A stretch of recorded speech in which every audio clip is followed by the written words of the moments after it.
Vous êtes sur Congo Web, la télévision aux définitions, le sommaire. L'opposition politique dit non au blocus autour de la résidence d'Étienne Tshisekedi. Elle a été tour à tour ce jeudi à la MONUSCO et au ministère de l'Intérieur. Apparemment, sa cause a été entendue. L'opposition politique, toute tendance confondue, dit non à ce qu'elle considère comme une mise en résidence surveillée d'Étienne Tshisekedi. En effet, un impressionnant dispositif sécuritaire est déployé tout autour de sa résidence, 10e rue, à Limete, empêchant toute entrée et toute sortie.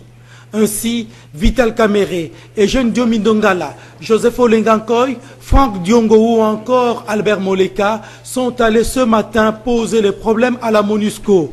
Objectif, mettre fin à cette situation qui, selon l'opposition, viole la liberté et le droit à la circulation libre du leader de l'opposition. La MONUSCO leur a promis de s'y impliquer afin de trouver une solution satisfaisante à l'urgence.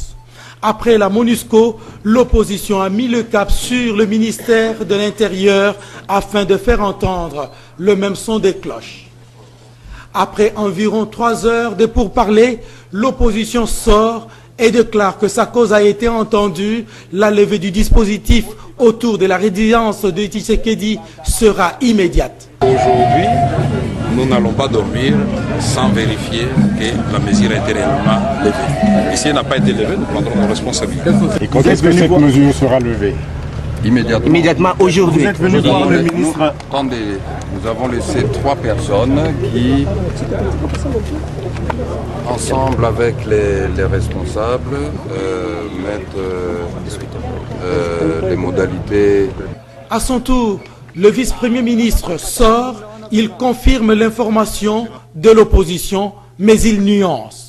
Ce n'est pas qu'immédiatement, mais nous allons constater qu'il n'y a pas de raison de continuer à maintenir ce dispositif. Quand nous disons que le dispositif est allégé, c'est qu'à un moment donné, des responsables, des personnes qui lui sont proches peuvent entrer, mais pas des personnes qui viennent là pour créer des affrontements et chercher à perturber l'ordre public. C'était justifié par quoi cette mesure-là que vous avez prise? Pour des raisons d'ordre sécuritaire. Déjà la veille, le porte-parole du gouvernement central rejetait les accusations relatives à la mise en résidence surveillée d'Étienne Tshisekedi.